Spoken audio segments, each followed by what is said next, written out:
All right. Welcome to Halitics. I'm Hal Ginsberg. So glad to be talking to you. This is a recorded interview with Kirsten Stade of Population Balance. Hey, Kirsten, how you doing this evening? I'm doing great, Hal. Thanks so much for having me on. Oh, I'm really glad to have you back on Halitics. And the topic is going to be the new book. It's getting a lot of praise, but I'm hearing a lot of criticism too about abundance. And this is by Ezra Klein, kind of the House liberal at the New York Times. That's what they'd call him. You weren't taken by the book Abundance. What was like can you give us like an immediate thumbnail sketch takeaway, your biggest problem with it, and then we'll get into it in more detail? Yeah, well, the problems with abundance start out right at the beginning. And, anyone who sort of is familiar with the premise knows that the book starts out right at the beginning with a futuristic utopian fantasy of what we could do if only we were focused on abundance. And at the heart of abundance is deregulation. So the idea is liberal protections, chiefly environmental protections, have stifled innovation and construction. So the National Environmental Policy Act, the Endangered Species Act, have and citizen control, like the citizen control over their neighborhoods, are things that have stifled construction of new housing. So that's the root of our housing affordability crisis. Environmental regulations have gotten in the way of, paradoxically, of quote unquote green energy projects. So these things require vast transmission lines. Environmental regulations have been able to stop some of the construction of green energy. So the whole premise of this book is deregulation is our ticket to abundance, which will drive prices down and make regular people able to live where they want, in the cities where they want to live, where prices are now prohibitive. Yeah, I just put on screen the cover. I know you can't see the slides, but it's this like utopian Earth, and it's this like there's a drone and birds and rewilded areas, and this is what we can all have in just 25 years. That's their utopia, their utopian vision for the future. In just 25 years, if we deregulate, I mean, is there anything at all to this premise that if we get out of the way, we'll have abundant, clean, green energy? Nuclear should be part of that future. Is that somehow in any way kind of realistic? Yeah, it's not. I mean, so the book starts out with a phrase that I just found extraordinary. It said, economies are not bounded by land. So the idea is if we're all packed into cities, we can there's no limit to what we can do. And there's this sort of trip about we'll grow all our food in buildings, in these vertical structures in cities, and of course they'll have to have lighting, which comes from somewhere. They'll have to have heating, which comes from somewhere, and that's all going to be powered by renewable, quote unquote, energy. What this doesn't take into account is that cities are the physical built up space that cities occupy is a tiny fraction of their ecological footprint. So food has to be trucked in from somewhere, unless we build it unless we grow it in these vertical structures, which have to be powered somehow. And of course, right now, agriculture is using 40% of the planet's ice-free land area. So this premise that we can continue to grow our economies and grow our population indefinitely, if we only unleash this abundant regulatory structure, which is basically a deregulatory structure, it's not grounded in reality. It's not grounded in biophysical realities, which is that economies are very much bounded by land. There's only so much the earth can give us. We're already in 70% ecological overshoot.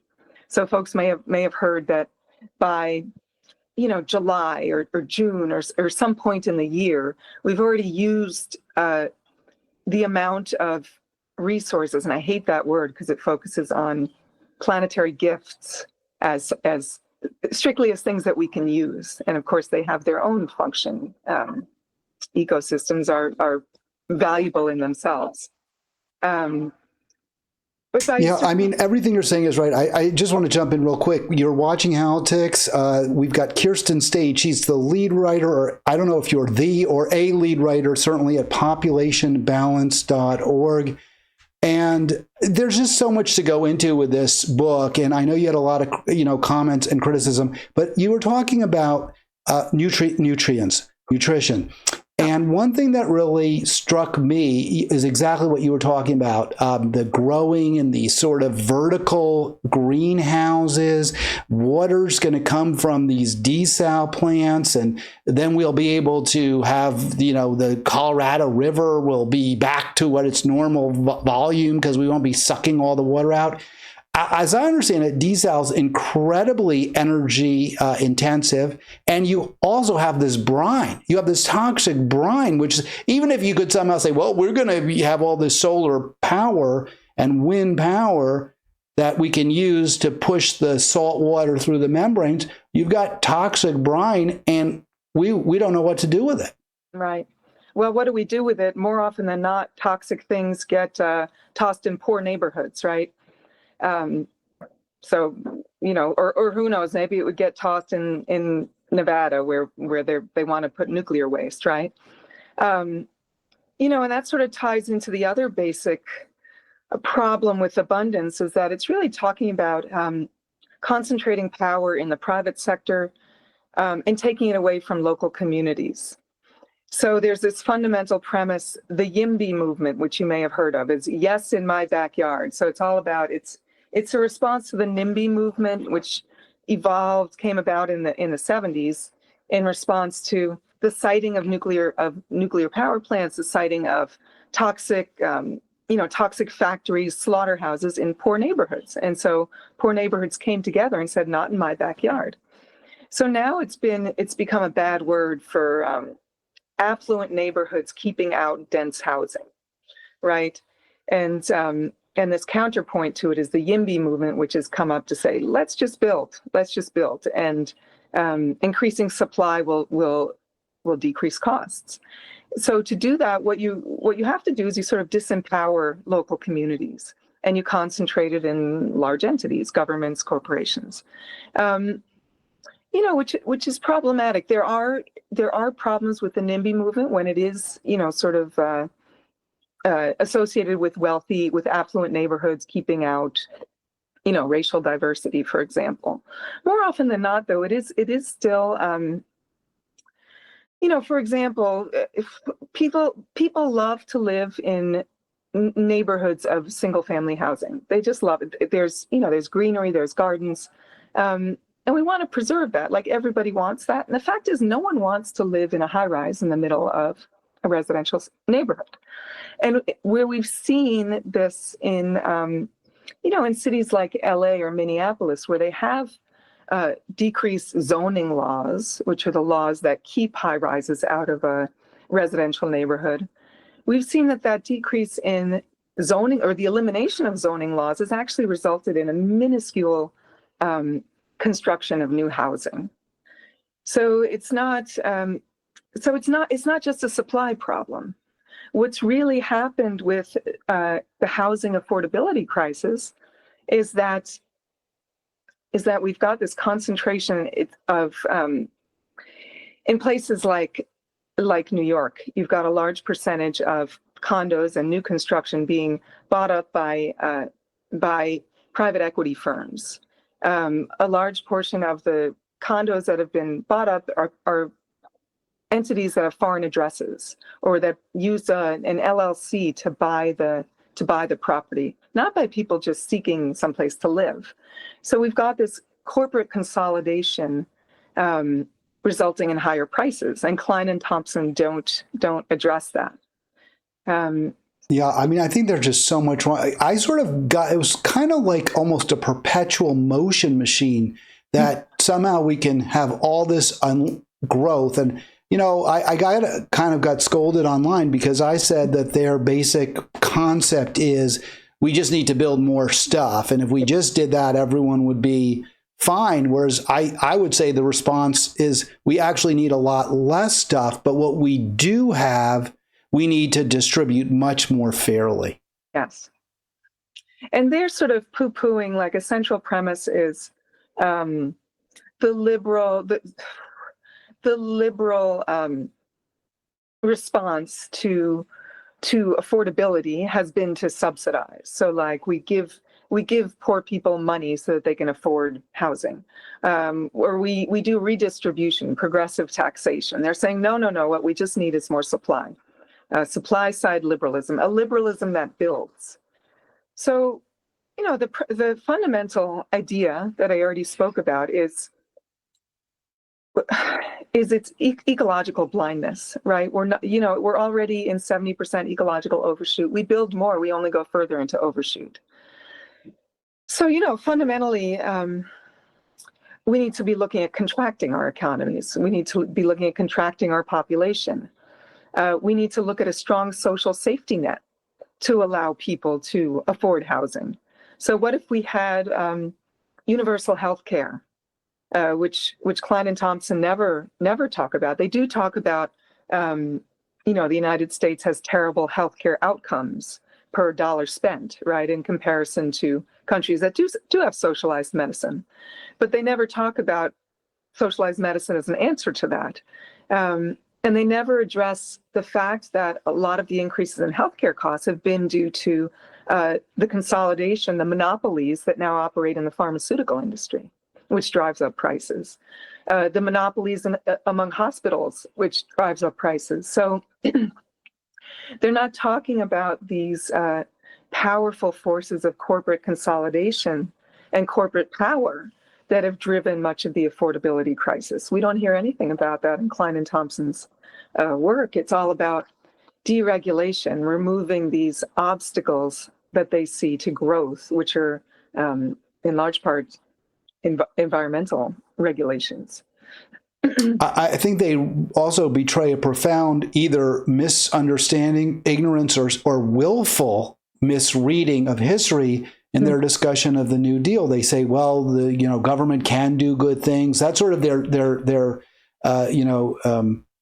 bait and switch, because they try to present themselves as these liberals who say the government can do good things. But what they're really saying is the good thing the government can do is just get out of the way, which is completely antithetical to the New Deal, which was building government-owned power plants in the Tennessee Valley Authority, building government-owned dams like the Cooley Dam and other dams. I'm not saying they were always great ideas, right? I mean, or there were a lot of unintended negative consequences from some of those projects. The highway bill, I think we would have all be much better off if the focus had been on high-speed rail, had been on other forms of trying to build very self-sufficient regions where you don't need to travel long distances. That would have been a much better way to go. But nevertheless, the government actually did the work. It wasn't just letting other people do it or giving them money to do it. So they seem to get everything kind of wrong, which leads me to a question. Why then is this book getting, do you think, so much positive acclaim, not from folks like yourself, not from environmentalists, not from true progressives, but from other elites, shall we say, other very wealthy people? Right. There's obviously a real hunger among Democrats, sort of the Democratic political class. And of course, Derek Thompson and Ezra Klein would characterize themselves as liberals. I think that word has been corrupted to mean really neoliberals, which means liberal on social issues, but essentially conservative on economic issues, which is why there's and I just want to jump in. I think in a way it's almost worse, because a true rock-ribbed conservative would say, well, let's have capitalism, let's have competition, let's have lots of people, and the market will decide. But the neoliberals, and I give an example, would be the Affordable Care Act. Well, we're going to take taxpayer money and we're going to pick and choose people to give it to. And that, I think, is the worst of all worlds in a way.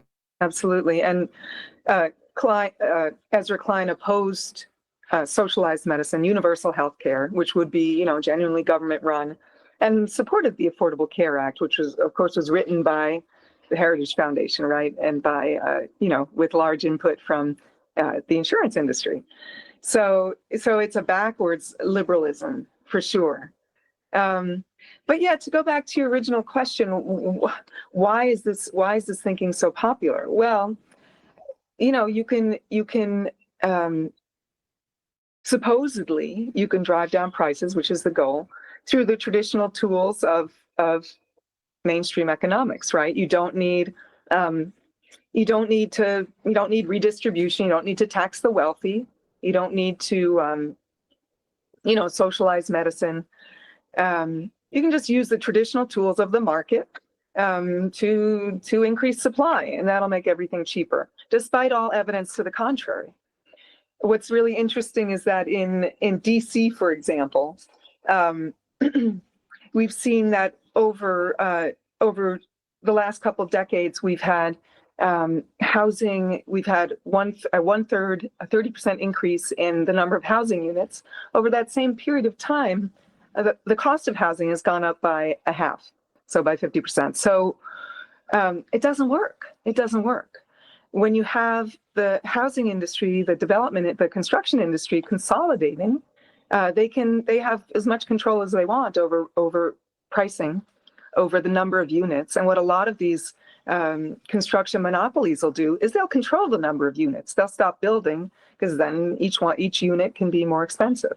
So they prioritize prices over number of units.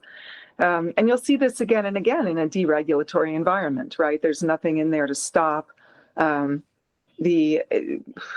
accumulation of corporate power, which leads, as we're seeing now, to more oligarchy.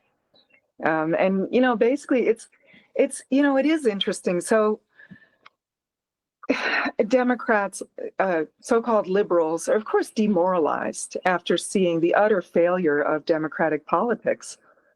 Someone like Trump coming to power twice against, sort of traditional Democratic candidates like Harris and Clinton, who did nothing to challenge corporate power. Interestingly, the Democratic Party has really become the party of corporations, of the wealthy, whereas the Republicans are appealing more and more to the working class. For no good reason, of course. We don't really see the Trump administration giving anything substantial to folks who have been disenfranchised. But at least they talk the talk. And I want to respond to that in a moment. I just want to let folks know, of course, we're talking to Kirsten Stade. Populationbalance.org is her, it's Population Balance, but that's the website. So you can learn much more about populationbalance.org at that website. And her piece that we're talking about right now is in Counterpunch, the problem with abundance, and that you should definitely check out. It's really, really good. It's really strong. She's responding to this bestseller, unfortunately, by Klein and Thompson. And, I looked up the definition of abundance. Before we get to that, let me just read this. This is from your critique. We also live, and you alluded to this, we live in a time of extraordinary wealth inequality, especially in the U.S. We could provide for the needs of all, including housing, through progressive taxation to redistribute the gross wealth amassed by the rich. Yeah, I think there's so much to that. I just want to add one more thing and have you respond. In terms of also, if we have progressive taxation and we compress the population in terms of wealth distribution, so the rich have a lot less and everyone else has a little more, then builders are going to have more of an incentive to build housing for middle-class people because there won't be so much huge profits building these 10,000-foot incredibly inefficient properties and giant towers. There won't be the profits there because people won't be able to afford them, and there won't be that many people who could, even if there are some. And there'll be a lot more middle-class people with a little bit of disposable income who can buy, a nice flat or a small or medium-sized home. Yes, that's a great point. Yes, it's so the thesis advanced by abundance again is deregulation, as you said. Let's get government out of the way. It's really the opposite approach to the problem, isn't it? I mean, we've seen, how does electricity remain cheap for everyone? Well, it's through governmental control, regulation of utilities, right? And that is heavily regulated. Why can't government get in the way of monopolies by the construction industry? Why can't government institute rent controls, which is what we see as genuinely keeping prices low, not supply, in places like DC and places we've seen all over the country. The abundance folks, Klein and Thompson, love to talk about Texas as Houston as a poster child for deregulation. So there's no zoning laws to speak of there. So there's been a huge huge increase in the number of units. Well, and there's been a decline in homelessness, they say. Well, the fact is that in 2011 in Houston, there was still no zoning laws, and there was an extraordinary homeless population. Houston had one of the highest homeless populations in the country. What's changed between now and then? It's not been the changes in zoning. We've had this huge decrease in the homeless population because there's been a vast increase in police enforcement in homeless encampments. So there's no recognition of all these important elements besides supply changes in explaining changes like this that we've seen throughout the country. Yeah, we were down in Houston, Kirsten, last year for a wedding, and I have to say that is one of the most unpleasant places that I'd ever want to, not want to live. I'm sure there's other places, but I mean, because there is culture there, there's museums, there's sports, there's arts, so there is definitely good stuff in Houston, but you have to drive everywhere, and you have to drive long distances everywhere. It's total sprawl. It's not pleasant. Everything is like a Flintstones cartoon because you just keep passing the same chain stores. I know that's a lot of America, but it's on steroids in Houston. It seems that the idea of a livable, walkable community is totally foreign to the folks in Houston. And again, not wouldn't want to live there. Crime rates are, as I understand it, pretty high there, and we definitely saw homeless folks. So not an ideal to hold up. And the flip side of that is San Francisco has a lot of real positives, although there are many negatives too, and they need to address. Not like the liberal, quote, liberal San Francisco liberals have done a good job for their poor folks, but it's not like one is, I'd rather live in San Francisco, obviously, if I could afford it. Right. Definition of abundance, the property of a more than adequate quantity or supply, an age of abundance. But we don't have a more than adequate supply or quantity of the necessities for life, do we? We're actually overtaxing our planet's capacity. So shouldn't we be going in the other direction, just trying to make sure we all can have enough for a decent life? That's how I see it. And we get there, you're saying, by redistributing, by reducing the privileges that the elites have, I think. Absolutely. Absolutely. And redistribution, I mean, it's the oldest trick in the world, and we need to be bringing it back. Progressive taxation, we used to do a much better job of that. The highest marginal tax rate used to be 90%, right? Under Eisenhower. So now I think it's 38% for the very richest individuals. And of course, a lot of the earnings from stocks are a much lower tax rate. So this is backwards. We need to be returning to those traditional tools of redistribution so that everybody can afford a decent life. And I want to return to this sort of this myth of green energy, right? So we're coming to the end of, or some would say we're right in the midst of, um, a, a blip of cheap energy. So for 200 years, we've run on fossil fuels, and it's been relatively cheap, seemingly abundant.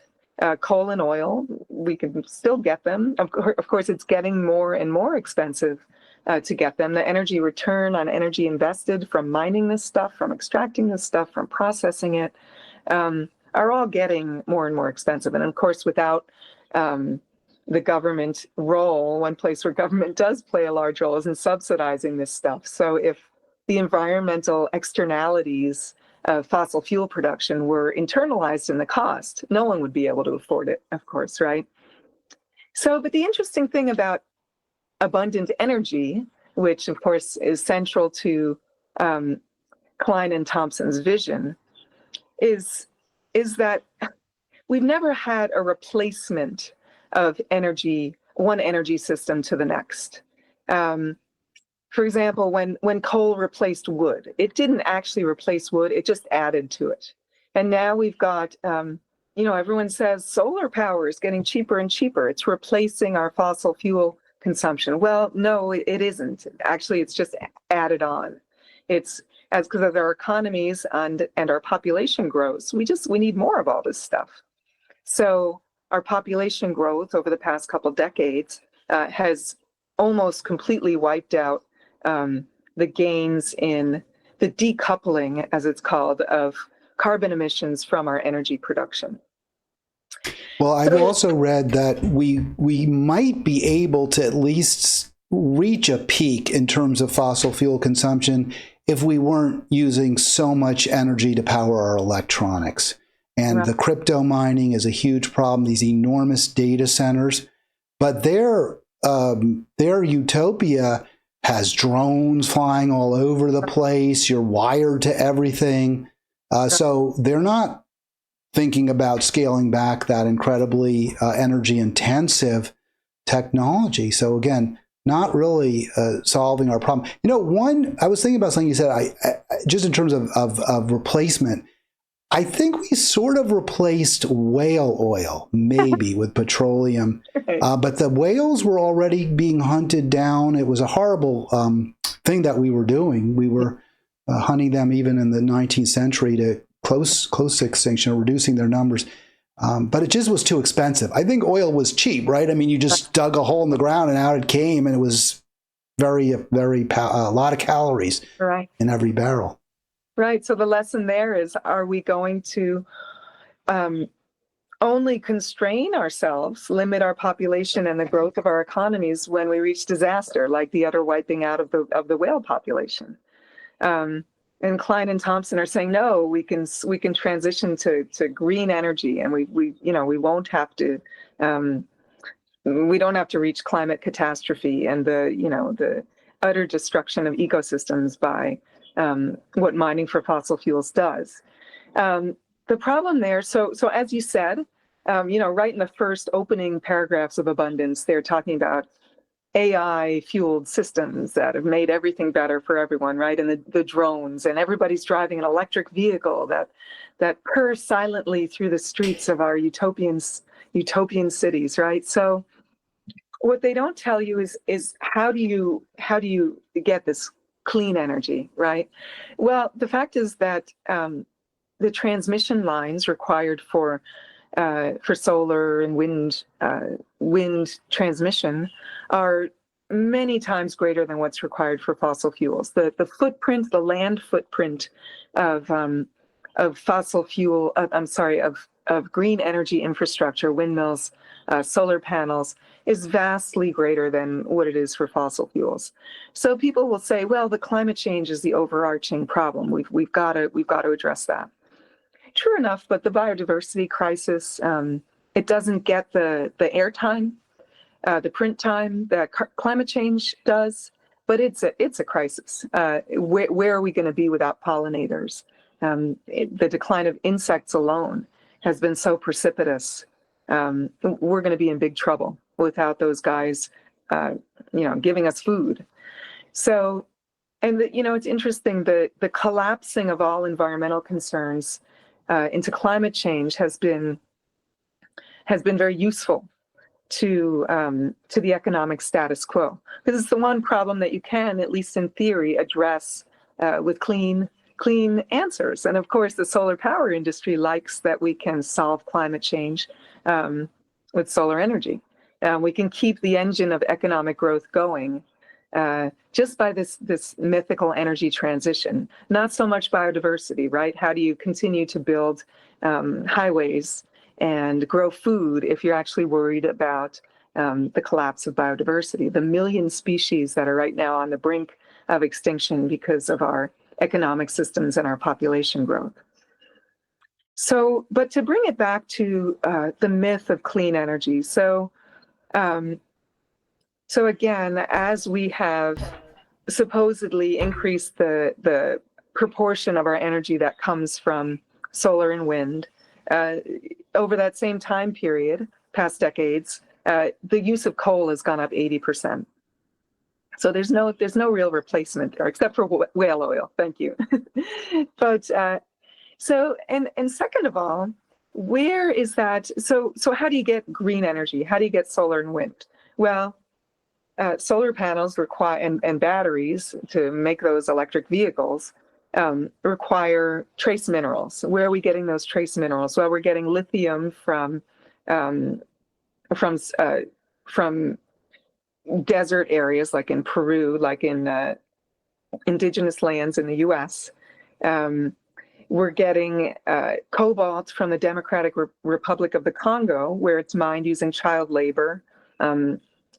We're getting, we're getting all these trace. The next frontier is seabed mining to get some of these trace elements, and you can only imagine how disastrous that is for marine ecosystems if we're just scooping up the seabed for these trace minerals. Where does it stop? So we are, quote unquote, solving the climate crisis by utterly destroying ecosystems and displacing indigenous people, and building these power lines through forests and native habitat. Solar panels require vast amounts of water. Where's that coming from? It's coming from desalinization in Klein and Thompson's world. How are you powering that desalinization? Well, you're powering it through fossil fuels. Or maybe in the future they envision that's going to be powered by renewables also. Well, so and some nuclear power as well. They talk about nuclear, and of course, we haven't even gotten into the terrible risks. It is not safe. We have and even to the extent that you may be able to keep a plant online without any kind of a meltdown. And we sometimes, the big meltdowns we hear about, right? The Fukushima, was that the one? And certainly Chernobyl, yes. 3 Mile Island. But I understand, I was reading about this, maybe it was from you. There have been little minor blippy meltdowns that are also cause environmental problems. Absolutely. So nuclear power, and yet this is never talked about. There's waste. I want to talk about this too. Waste, right? I mean, even when everything goes just the way it's supposed to, you get all this waste, which I understand in the UK, they dump on beaches in Scotland or somewhere, and you have radioactive beaches. Right. And so folks will tell you, well, there's not much of it. You can contain it into a small package and then bury it in Yucca Mountain, like in Nevada, where no one lives, right? So, but can you guarantee that that's going to remain buried and that those containers are going to remain secure for the next 10,000 years? I don't think you can. That's the half-life of a lot of these elements is really long. So we can't guarantee anything that long. And do you want to risk that? Do you want to risk, an entire ecosystem being, having to suffer from the consequences of that nuclear waste? The safety issue is a big one, of course. These things require water to cool them. They require electricity to keep going over time, to keep the coolants, the cooling systems working. They require skilled personnel. So those folks, in the event of a meltdown, a disaster, the beginning of a disaster, those skilled technicians are not going to remain on site. They're going to be out of there. So there's no one there to keep the cooling mechanisms going. You can't make these things safe. But really the fundamental issue is, how do you build a nuclear reactor? Well, of course, you need concrete, you need steel. How do you get concrete and steel? Well, so this brings us back to one of the fundamental issues, which is that fossil fuels, energy, only 20% of our energy is electricity. So the other 80% goes into shipping, aviation, transportation, diesel to power the trucks, which bring the vast amount of food into cities. Trains also in some places. Yeah, right. Transportation is the biggest single consumer sector when it comes to energy right. consumption, and that's why I just want to comment on this. That's why I've always supported tariffs, and I can't stand the liberal attacks on tariffs, which is basically just to go after Trump, right. because tariffs reduce trade overseas, and overseas trade is an enormous driver of fossil fuel consumption. Exactly. And so much of it is just irrational. Like some products, milk is shipped to the US and then milk is also shipped overseas. Like, why do we do things like this? Well, we do it because of trade agreements and just sort of irrational geopolitics. I think our first step toward abundance has got to be correcting some of these irrationalities in our system. And as you say, tariffs can be a good thing to protect our workers. And also, sure, yes, absolutely. And that's another good reason too, which I didn't mention. Lead writer for Population Balance, Kirsten stayed with us. She is a biologist, and also I was just looking at and I knew that, but I was just looking at your CV here online, and also an earth scientist. And I just want to say, my mother told me one time, the smartest people are earth scientists, and there was a guy, one of my friends from college, super brilliant. So I'm sure you obviously, we can tell, fit into that. Thank you. It was science like what you always wanted to do. I mean, it jibes so well with your environmental concerns. But on the other hand, I think a lot of people who share those concerns like me often go into the humanities or more writing, which you obviously include in your work. I'm interested in, it's interesting, I grew up partially in the Adirondacks and just loving animals and loving trees. And so I grew out of that. I was recycling coordinator in high school. So that was the first thing I could think of to do. And my first job was an internship with Greenpeace.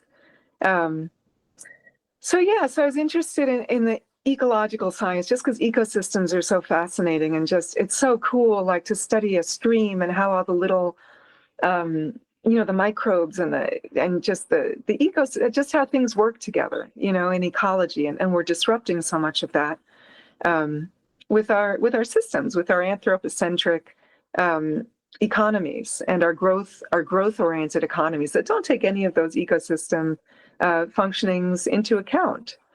So I wanted to study science to figure all that stuff out. But the more I studied it, the more I realized the role of communication is more important than knowing the science itself, because we know the science. We know that climate change is just an existential crisis. We know that the biodiversity crisis is existential. We know that pollution and microplastics are disrupting our reproductive systems and our ecosystems and causing cancer. We know all this. We just we've somehow failed at communicating it. And also, I know you focus on politics a lot. That's really fundamental. If we could get money out of politics, then other things become possible. So, I'd say those considerations are really at the root of our problems. A couple of questions I want to follow track on what you just said. One, I know you're an animal lover. I don't remember if we talked about whether you're, a vegan or vegetarian, but what do you think of their when we're getting back now to abundance and Klein and Thompson, their utopia where you grow meat. So their cellular meat that's really like, I guess, not a burger or the Impossible Burger or something. Does that kind of grab you? I mean, I don't know. I'm just curious if that's something you're like optimistic about or hopeful about. At face value, it certainly seems appealing because the vegan movement has made such small headway in just appealing to people's emotions or appealing to their environmental concerns, appealing to their love for animals, appealing to their health. All those arguments should be strong, but apparently the love for meat is much stronger. So the idea, wow, we can make meat without torturing animals and with factories instead of vast quantities of land, because animal agriculture, of course, covers the vast majority of that land. I mentioned earlier, 40% of the planet's ice-free land area is devoted to agriculture. And of course, the vast majority of that is grazing land for cattle and crop monocultures to feed cattle. So what if we could make meat in a factory? The thing is that, of course, requires enormous inputs of energy. You've got these factories running on, I don't know, on energy, on fossil fuels now, or maybe on nuclear, to power this creation of meat. The bottom line is we don't need meat. No one needs meat. Maybe you love it. Maybe you would love a tofurkey just as much. Maybe you would, maybe you would thrive on almonds, which have been shown to, increase life expectancy among people who enjoy them. And incidentally, a couple years ago when there was a horrible drought in California, all the articles were coming out saying almonds are to blame, tree nuts are vastly water consumptive.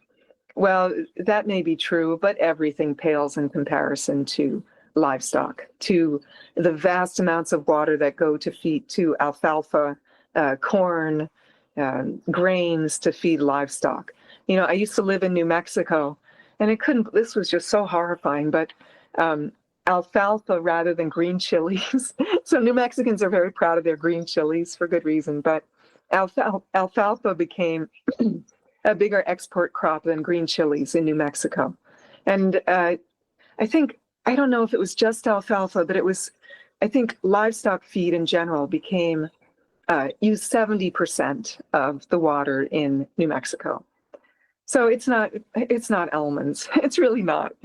I'm really glad you said that, because I always thought, I read that, the nuts, you use 10 gallons of water to get like one almond. And always, I generally buy peanut butter, although I like almond butter, but I buy peanut butter because I understand peanuts use a lot less water per calorie. That's probably the best way to measure, right? How much water you need to create 1 calorie of energy. But you're saying it's okay to eat the almond butter too. I would say it's a safer guilty pleasure than many. It's good to consider all those things, minimize your impact, whatever you're eating.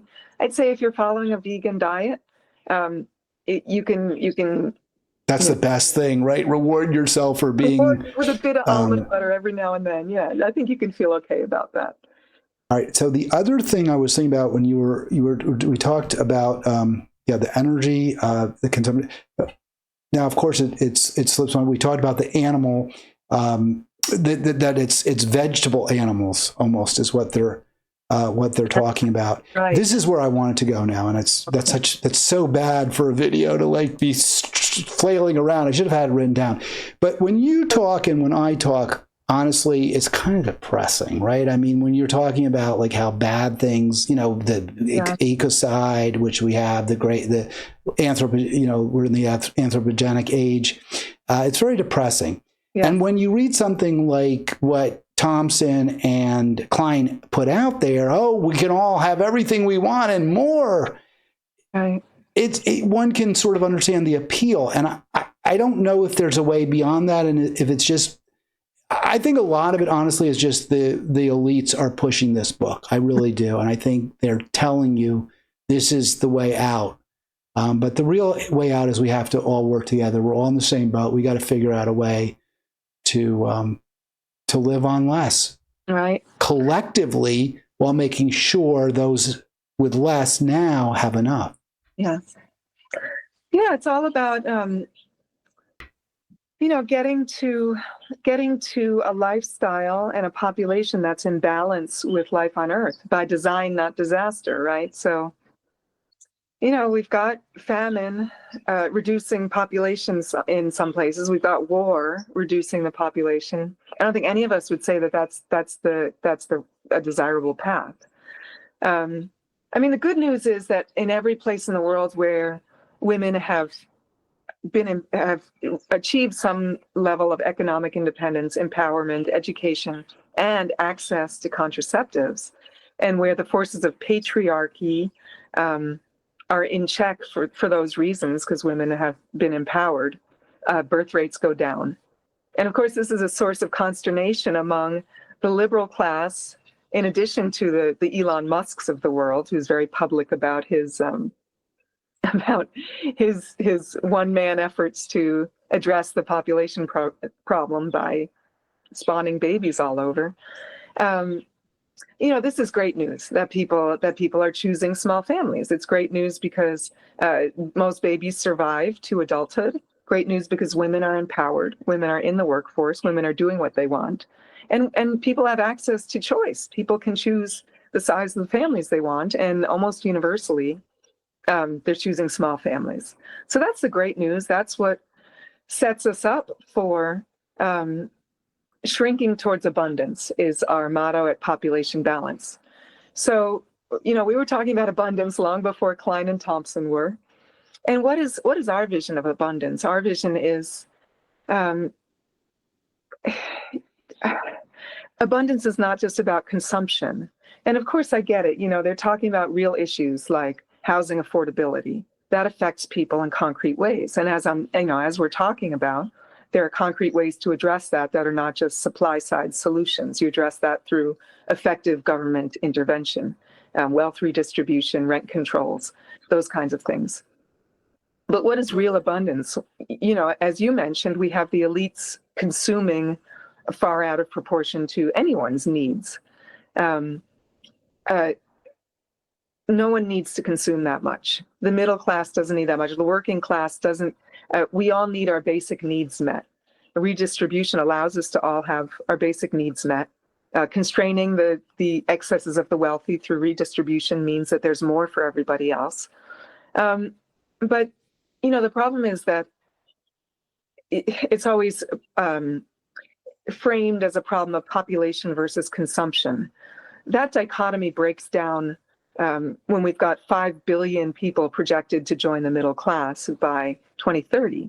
So we've obviously got to reduce our population across all economic sectors, across all demographics.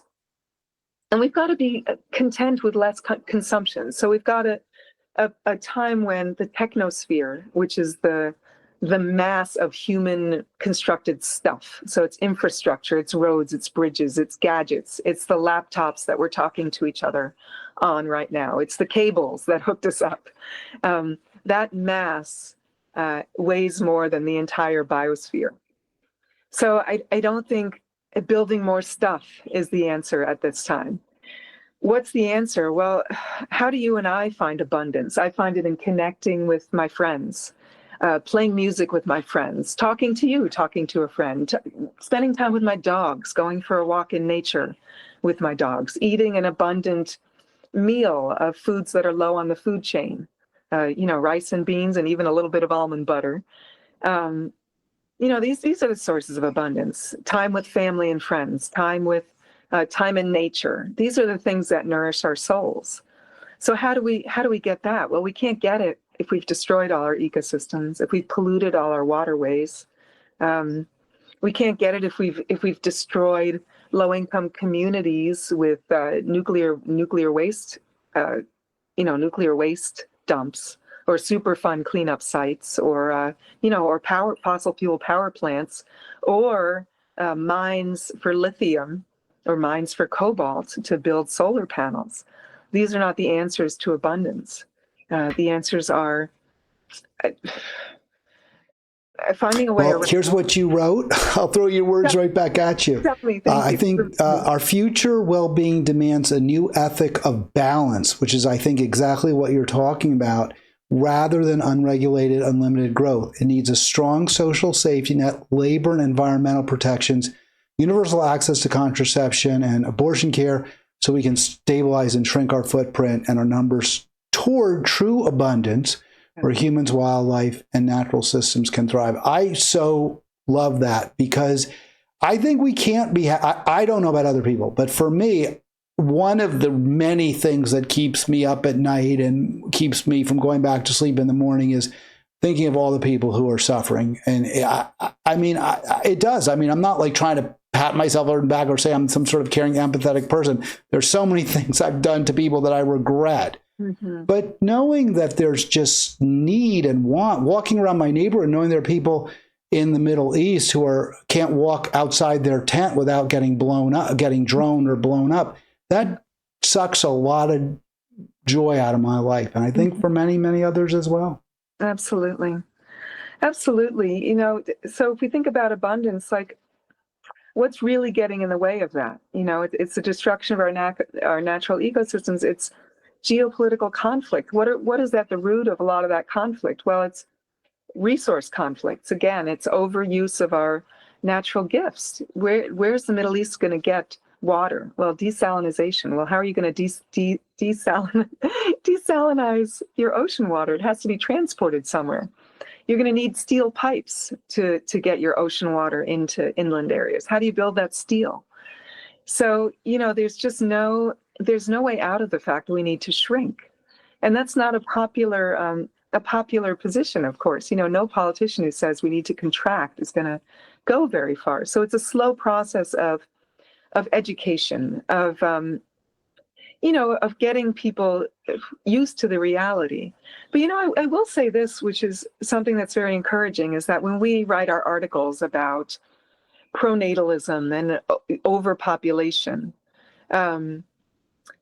we write them to sort of counter the narrative of the quote unquote liberal media, which is right there with the conservative media when they're talking about birth rates as being sort of an existential threat to our economies. And of course, well, a lot of conservatives want our birth rate to go up. They're afraid it's going down to. Is that what you're saying? Yes, I'm saying exactly. That we, you know, we're ZPG or less in many developed countries, and so that's a concern for people who want lots of consumers and cheap labor. Exactly. So that's exactly my point. But if you'll notice, the so-called liberal media and even many liberal leaders are jumping on that bandwagon. They're not offering any counter argument to the idea that we need population to keep our economies humming and growing.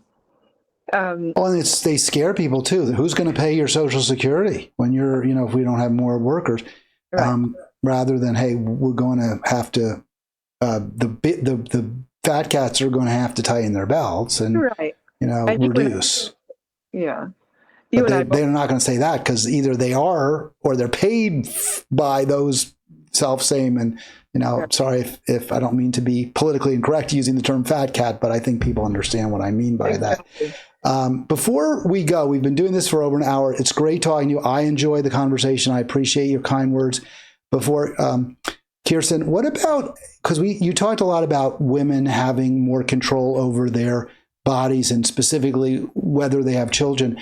I was talking to an activist who's really focused on male contraceptives, and her concern is there's really no good contraceptives for men, that, you know, they reduce pleasure and there's no pill, right? So why aren't we developing male contraceptives? And this is kind of her cause. And I'm just wondering if you have a response to that. You know, I think the response is pretty clear, like who's in charge of the pharmaceutical companies? Men. And we've got, you know, even in countries that are quote unquote developed, like the US, patriarchy still reigns supreme. And we can see that in, you know, closures of abortion clinics. We can see that in, you know, our political bodies are vastly dominated by men. You know, patriarchy shows itself in all sorts of ways. And you don't solve the problem simply by token appointments of women. You know, we've got a couple women on the Supreme Court. You have to undermine the structure. And, you know, it's easy to imagine why men might just want women to sort of deal with birth control. And of course, birth control messes with our bodies in all sorts of ways. Many women have, you know, many women have horrible reactions to birth control. But still, it's just assumed that we'll keep on using it because we don't want to have large numbers of children. I will put in a little plug for vasectomy. Population Balance, we had a podcast on our flagship podcast, which is called Overshoot, a while ago by Ezra, who has pioneered the no scalpel vasectomy. Men are in and out in 20 minutes. He has a mobile vasectomy van that he's brought around the country. Men line up. It's a new procedure because a friend of mine who underwent a vasectomy actually had some pretty serious complications, and his wife was very concerned. She called me up, and it was very worrisome for a day or two. Yikes. I think it's fairly new. Might be, how long ago was that? This would have been 11 years ago. Okay, so yes, it is. I think it's newer than that. So now it's very simple. I think you still need frozen peas to get over it, but it's very minor, compared to what women go through, compared to, the major procedure that sterilization is for women. And I'll say this, many women face challenges in getting sterilized, even when they want to, because doctors won't do it. They'll say, well, what if your husband wants a child sometime in the future and you don't have a husband yet, but what if you have one someday that wants a child? So, patriarchy and pronatalism, which is the pressures that our societies, our economies, our husbands put on us to have kids, is very powerful across the world, everywhere. And that's why we had this conversation before, and I'll tell you what, when you say that, I'm like, you lose me. Not like I agree, but in my personal life, I know husbands, I know men who had children because that's what their wives wanted. Right. Absolutely. So that's one area where I'm not sure. I don't know, because and really in my experience, I've talked to men, and I can say personally, the driver of the family size was, in terms of having kids or more kids, was more the female. And many women do feel a deep desire to have kids, and of course we want women to do what they want. We want people to have that ability to choose large families if they want. The trend, though, globally can't be argued with, which is that as soon as contraceptives become available, with a few outliers like Israel, where there are powerful demographic and religious pressures to have kids. So we often hear that Palestine and Israel are in a demographic war that well predates the current situation. Where they're in a demographic war. So fertility rates are high in both areas. But those are outliers throughout most countries in the world. We've seen fertility rates dropping below replacement. So below that 2.1 children that you need to replace the older generation. Why? Because people have the choice. It's not because they don't have the money for kids. It's not because they don't have the time for kids. It's not because they work too much for kids. It's because they just don't want them. And that's confirmed through surveys. People say that again and again, and men say it too.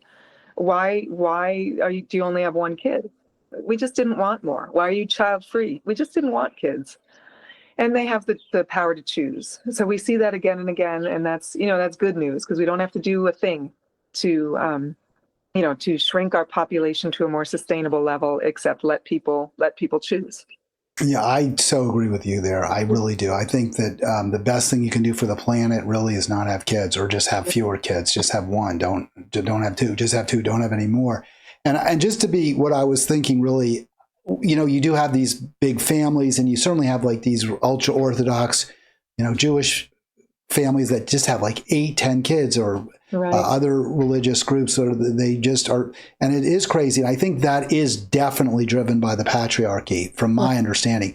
But when you're talking about reasonably affluent, educated families, I think often then maybe having the second child might be, in certain cases, more driven by, not in all, but just in my experience, that's where you see women having maybe more influence over having another child. Yeah, that may be. But, it's really important to look across the world. What are the forces? And religion, like you said, is a huge driver of pronatalism.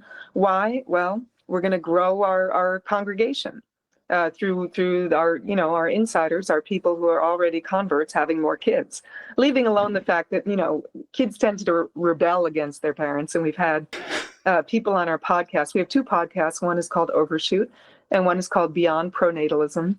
And we've spoken with people on Beyond Pronatalism who broke out of, religious sects that, indoctrinated them to marry young and procreate.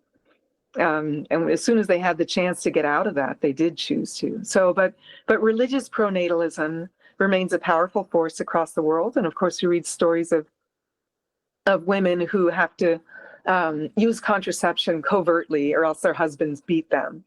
And that's true in many, terrible. In the Middle East and Africa. Yes, it's terrible, right? Here we see the economic push by, Elon Musk, by states, so there was a lawsuit. This was amazing to me. And I forget the 4 states, but there were 4 states that filed a lawsuit against mifepristone, right? So that's one of the 2 medical abortion pill substances. Date after pill kind of thing. Right. And it's powerful on its own. I forget, there are 2 drugs, and one of them can be used on its own safely. But there were 4 states that entered in, their attorneys general entered into a lawsuit against mifepristone, against that being legal. And they overtly said in their complaint that teenagers having the ability to not have babies was affecting their representation in Congress. So their populations were declining because there were fewer teen pregnancies, because teens had access to abortion and contraception. And they actually said the quiet part out loud, that teen pregnancies needed to go up to make sure that their states had representation in Congress.